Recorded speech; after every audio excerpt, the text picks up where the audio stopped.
و تعالی نے اپنی رحمت کا ذکر فرمایا۔ ارشاد فرمایا بسم اللہ الرحمن الرحیم یختص برحمتہ، اللہ خاص کرتا ہے اپنی رحمت کے ساتھ من یشاء، جسے چاہتا ہے، واللہ ذو الفضل العظیم، اور اللہ تعالیٰ بہت بڑے فضل کا مالک ہے، جس پر چاہے وہ اپنی رحمت اتار دے۔ اللہ کا فضل، اللہ کی رحمت بہت بڑی ہے۔ یاد رکھیے اللہ تعالیٰ کی جتنی بھی صفات ہیں وہ ساری ہی بے مثال ہیں۔ اللہ تعالیٰ کی تمام صفات کا کوئی ثانی نہیں ہے۔ اسی طرح اللہ تعالیٰ کی صفت ہے کہ وہ رحمان ہے، اللہ تعالیٰ کی صفت ہے کہ وہ رحیم ہے۔ یہ جو میرے اللہ کی صفات ہیں ان کا بھی ثانی کوئی نہیں۔ جس طرح میرا اللہ رحمت فرماتا ہے اس طرح کوئی دوسرا نہیں کر سکتا۔ انسان ساری زندگی اللہ کی رحمت کا محتاج ہوتا ہے۔ زندگی کا کوئی بھی سانس انسان کا ایسا نہیں ہے جس میں وہ یہ کہے کہ مجھے اللہ کی رحمت کی ضرورت نہیں ہے۔ انسان کو ہر لمحے، ہر گھڑی اللہ کی رحمت کی ضرورت و حاجت ہے۔ کائنات میں کوئی بھی شے ایسی نہیں ہے جس کو آپ مثال بنا کے اللہ تعالیٰ کی رحمت کی طرف نسبت کریں کہ اللہ تعالیٰ کی رحمت اس کی طرح ہے۔ حدیث شریف میں آتا ہے نبی رحمت صلی اللہ علیہ وآلہ وسلم نے ارشاد فرمایا، حضرت ابو ہریرہ پاک اس حدیث کے راوی ہیں، فرماتے ہیں حضور نے ارشاد فرمایا ان للہ مئۃ رحمت، اللہ تعالیٰ کے لیے 100 رحمتیں ہیں، 100۔ انزل منہا رحمتا واحدتا، اللہ تعالیٰ نے ان 100 رحمتوں میں سے ایک رحمت کو نازل فرمایا ہے، ایک، اور وہ جو ایک رحمت ہے بین الجن والانس، جنوں کے درمیان، انسانوں کے درمیان، والبہائم والحوام، چوپایوں کے درمیان، درندوں کے درمیان، فَبِهَا يَتَعَاطَفُونَ وَبِهَا يَتَرَاحَمُونَ، جتنے بھی انسان ایک دوسرے کے اوپر رحم کرتے ہیں، یا حیوان کرتے ہیں، یا جن کرتے ہیں، یا اس کے علاوہ وہ وحشی درندے جو اپنے بچوں کے اوپر رحم کرتے ہیں، فرمایا یہ وہ رحمت کا صرف ایک حصہ ہے جس کو اللہ تبارک و تعالی نے نازل فرمایا ہے۔ باقی رحمت کے بچ گئے 99 حصے۔ نبی رحمت صلی اللہ علیہ وآلہ وسلم نے ارشاد فرمایا وَأَخَّرَ اللَّهُ 99 رحمتاً، اللہ تعالیٰ نے اپنی 99 رحمتیں مؤخر فرما رکھی ہیں، اپنے پاس رکھی ہیں۔ وہ 99 رحمتیں اللہ کب ظاہر فرمائے گا؟ فرمایا یرحم بہا عبادہ یوم القیامت، وہ 99 رحمتیں اللہ قیامت کے دن نازل فرمائے گا۔ ایک رحمت ہے دنیا میں اور 99 رحمتیں اللہ تبارک و تعالی قیامت کے دن نازل فرمائے گا۔ کتنی وسیع ہے میرے رب کی رحمت۔ قرآن مجید میں ارشاد فرمایا بسم اللہ الرحمن الرحیم رحمتی وسعت کل شیء، میں اللہ کی جو رحمت ہے وہ ہر شے سے بہت زیادہ ہے، بہت وسیع ہے۔ ایک اور حدیث شریف نبی پاک صلی اللہ علیہ وآلہ وسلم نے ارشاد فرمایا، حضرت سیداتنا عائشہ صدیقہ رضی اللہ تعالی عنہا اور حضرت سیدنا ابو ہریرہ رضی اللہ تعالی عنہ اس حدیث کے راوی ہیں، کہتے ہیں نبی پاک صلی اللہ علیہ وآلہ وسلم نے ارشاد فرمایا لَن يُنْجِيَ أَحَدًا مِّنْكُمْ عَمَلُهُ، تم میں سے کوئی بندہ ایسا نہیں ہے جس کو اس کا عمل نجات دے۔ یہ جو اعمال کرتے ہیں، فرمایا کوئی بھی شخص ایسا نہیں ہے جو اپنے اعمال کی وجہ سے نجات پا جائے۔ نماز، روزہ، حج، زکوٰۃ، صدقہ و خیرات، باقی جتنی بھی عبادات ہیں یا اعمال ہیں، یہ اللہ تعالیٰ کے قرب کا سبب ہے۔ اللہ تعالیٰ کے قریب تر ہوتا چلا جاتا ہے انسان اعمال کی وجہ سے۔ یہ جنت میں بلندی درجات کا سبب ہے۔ انسان کے جنت میں درجات بلند ہوتے ہیں اعمال کی وجہ سے۔ باقی رہی رحمت، باقی جو بات ہے نجات کی، جہاں تک بات ہے بخشش و مغفرت کی، تو یہ بات پلے باندھ لیں، ذہن نشین کر لیں کہ نجات یہ اعمال کی وجہ سے نہیں ہوگی، نجات اللہ کی رحمت کی وجہ سے۔ اللہ تعالیٰ رحمت فرمائے گا، انسان کی مغفرت ہو جائے گی، نجات ہو جائے گی۔ اعمال بلندی درجات کا سبب ہے۔ اصحاب رسول نے عرض کی، سیدی یا رسول اللہ صلی اللہ علیہ وآلہ وسلم، کیا آپ کے ساتھ بھی یہی معاملہ ہے جیسا ہمارے ساتھ ہے کہ ہمیں ہمارے اعمال نجات نہیں دلائیں گے، اللہ کی رحمت نجات دلائے گی؟ کیا آپ کے ساتھ بھی یہی والا معاملہ ہے؟ تو سنیے میرے نبی نے کیا ارشاد فرمایا۔ فرمایا وَلَا أَنَا إِلَّا أَن يَتَغَمَّدَنِيَ اللَّهُ بِرَحْمَةٍ، ہاں میرے ساتھ بھی یہی معاملہ ہے، لیکن اللہ نے مجھے اپنی رحمت کے ساتھ ڈھانپ رکھا ہے۔ اللہ ہر وقت میرے اوپر اپنی رحمت اتارتا ہے، مہربانی فرماتا ہے، کرم فرماتا ہے۔ تو یہ ہے میرے مالک کی رحمت۔ زندگی میں ہر انسان کی یہ خواہش ہوتی ہے، اور انسان کو جب بھی موقع ملے وہ اللہ کی رحمت کو پا لینے کی دعا کرتا ہے، میرے مالک مجھ پر اپنی رحمت نازل فرما، مجھے اپنی رحمت میں سے حصہ عطا کر۔ قرآن مجید میں اور احادیث طیبہ میں چند ایسے اعمال بتائے گئے جن اعمال کو کر کے ہم اللہ سے اس کی رحمت کو حاصل کر سکتے ہیں۔ اب ہر انسان کی جو خواہش ہے کہ وہ اللہ کی رحمت پا لے، تو اللہ کی رحمت کو پانے کا طریقہ کیا ہے؟ قرآن مجید میں بھی احادیث مبارکہ میں بھی وہ اللہ کی رحمت کو پانے کے طریقے بیان کیے گئے۔ سب سے پہلا طریقہ حدیث شریف سے سن لیں۔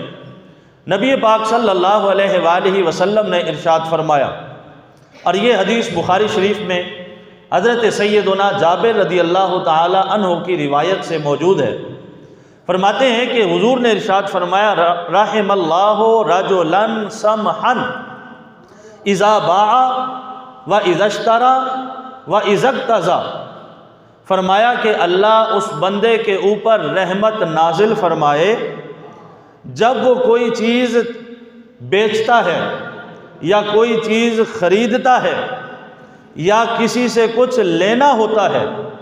فرمایا جو بیچنے میں بھی آسانی کرے، خریدنے میں بھی آسانی کرے، کسی سے کچھ لینا ہے تو اس کا تقاضا کرنے میں بھی آسانی کرے، جو بندہ یہ کام کرنے لگ جاتا ہے اللہ اس بندے کے اوپر اپنی رحمتیں اتار دے، اس کو مالک کی طرف سے رحمتیں ملتی ہیں۔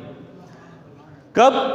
جب بیچنے میں آسانی کرو گے، جب خریدنے میں آسانی کرو گے، جس سے کچھ لینا ہے اس کو تقاضا کرنے میں، اس سے مانگنے میں آسانی کرو گے۔ ہمارا حال یہ ہوتا ہے، نہ بیچنے میں آسانی، نہ خریدنے میں آسانی، اور جس سے کچھ لینا ہے نہ اس سے لینے میں آسانی، تو پھر اسی لیے ہم اللہ کی رحمت سے دور ہوتے چلے گئے۔ یہ زبان مصطفیٰ سے یہ بات نکلی ہے، تم یہ کام کر کے تو دیکھو عرش کا رب تمہارے اوپر رحمتیں کتنی نازل فرماتا ہے۔ اور یہ حضرت صحیح بخاری میں یہ حدیث موجود ہے۔ حضرت حذیفہ بن یمان رضی اللہ تعالی عنہ اس حدیث کے راوی، نبی رحمت صلی اللہ علیہ وآلہ وسلم نے ارشاد فرمایا، تم سے پہلے جو قومیں تھیں ان قوموں میں ایک شخص تھا، جب ملک الموت آیا اس شخص کی روح نکالنے کے لیے، تو ملک الموت اس شخص سے کہتا ہے، ملک الموت نے کہا کہ حل عملت من خیر، اے بندے تجھے کوئی یاد ہے تو نے زندگی میں کوئی نیک کام کیا ہو، کوئی اچھا عمل تجھے یاد ہے؟ یہ ملک الموت کا سوال ہے اس بندے سے جس کی وہ روح نکالنے آئے۔ وہ شخص کہتا ہے ما اعلمو، مجھے تو کوئی ایسا عمل یاد نہیں ہے کہ جو میں نے کیا ہو۔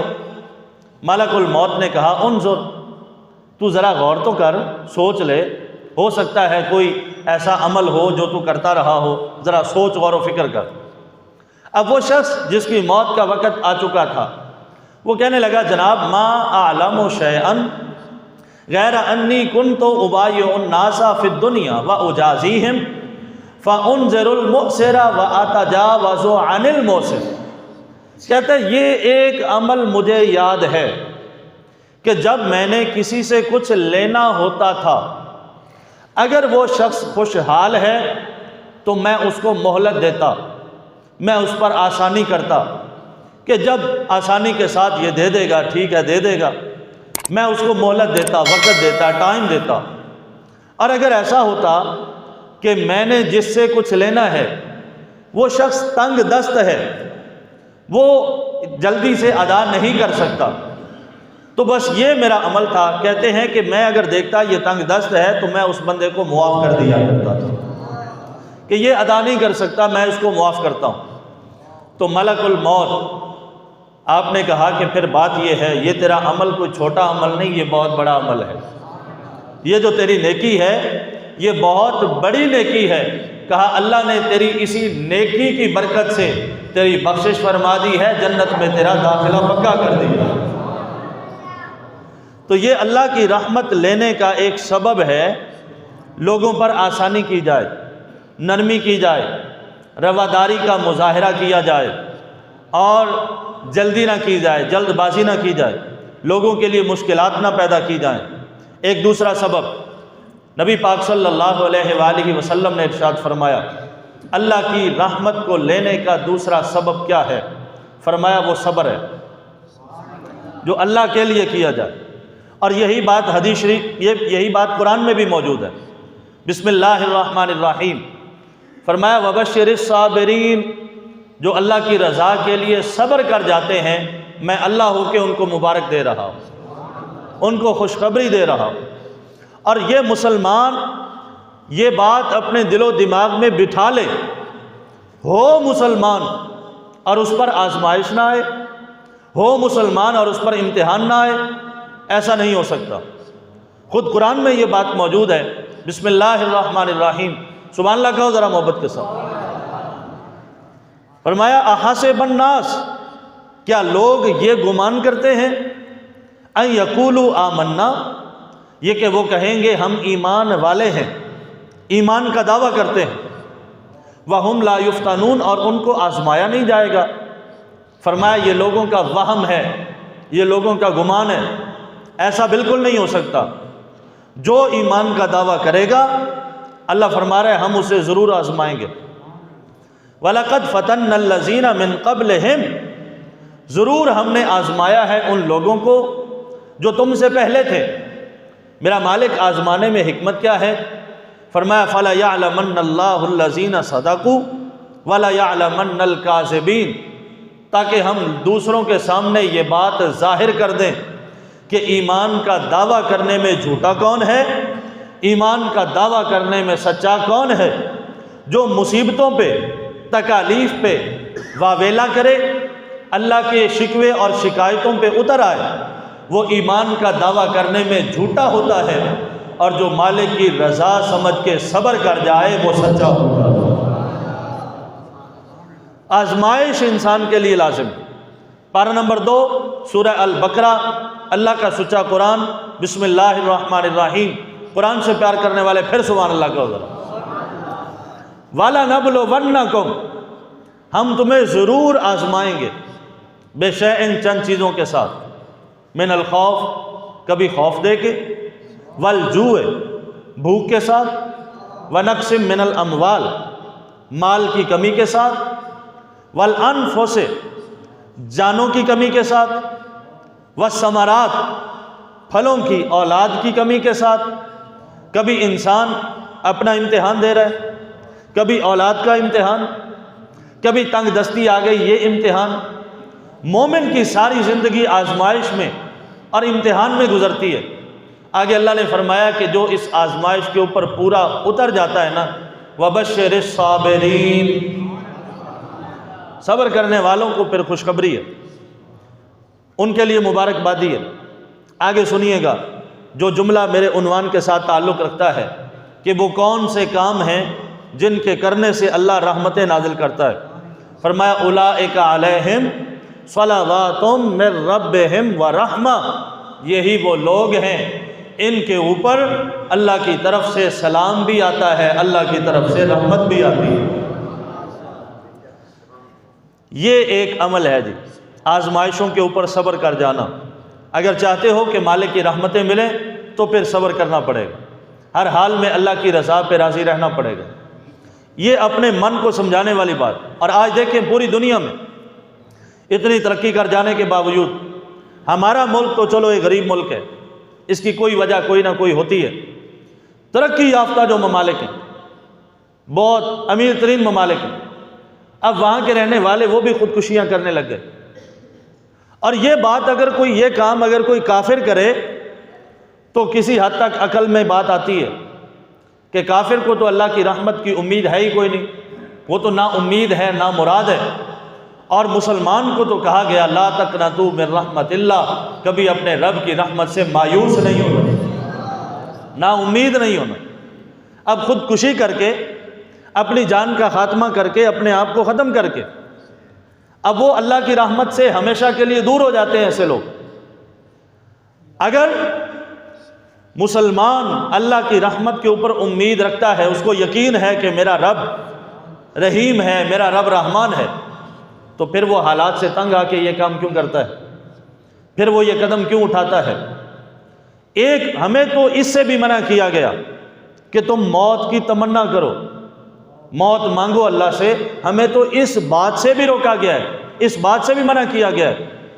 اب چہ جائے کہ معاذ اللہ ہم اپنی جان کو ختم کریں، خودکشی کریں اور اللہ تعالیٰ کے غضب کے، اللہ تعالیٰ کے عذاب کے مستحق ٹھہریں۔ انسان کی جان بڑی قیمتی ہے، انسان کی جان، انسان کی زندگی کا ایک ایک لمحہ، انسان کی زندگی کا ایک ایک پل بڑا قیمتی ہے۔ اور یہ جو مایوسی ہے یہ کافر کے لیے، مومن کے لیے کوئی مایوسی نہیں، اس کے لیے رب کی رحمت کے دروازے کھلے ہیں۔ نبی پاک صلی اللہ علیہ وسلم نے اس کا ایک طریقہ ارشاد فرمایا، موت کی تمنا نہیں کر سکتے، موت اپنے آپ کو دینا، خودکشی کرنا تو دور کی بات ہے، موت کی تمنا بھی نہیں کر سکتے، مانگ بھی نہیں سکتے۔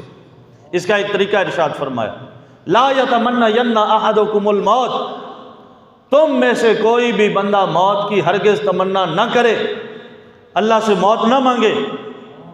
یہ زندگی اتنی سستی ہے جسے ختم کرنا چاہتے ہو؟ اغتنم خمسا قبل خمس، 5 چیزوں کو 5 چیزوں سے پہلے غنیمت سمجھو، ان میں سے ایک یہ ہے حیاتک قبل موتک، یہ جو اللہ نے تمہیں زندگی کی سانسیں عطا کی ہیں، مرنے سے پہلے پہلے ان کو غنیمت سمجھو۔ یہ مالک کی نعمت ہے، مالک کا بہت بڑا فضل و کرم ہے تمہارے اوپر، اس کو ختم کرنے پہ تلے ہو۔ اور میں ہرگز کوئی بندہ تم میں سے کوئی ایک موت کی تمنا نہ کرے۔ ہاں اگر ایسا ہو کہ انسان حالات سے تنگ آ جائے، کوئی چارہ نظر نہ آئے، تو نبی پاک صلی اللہ علیہ وسلم نے اس کا ایک طریقہ ارشاد فرمایا وہ اللہ کی بارگاہ میں یوں دعا کرے، میرا مالک جب تک زندگی میرے لیے بہتر ہے مجھے زندہ رکھ، اور جب موت میرے لیے بہتر ہو، موت میرے مالک پھر مجھے وفات عطا کر دے، پھر مجھے موت عطا کر دے۔ اور میں بڑی ذمہ داری کے ساتھ آپ کو یہ بات کہنے لگا ہوں، خدا کی عزت کی قسم، مومن کے حق میں زندگی بہتر ہی بہتر ہے۔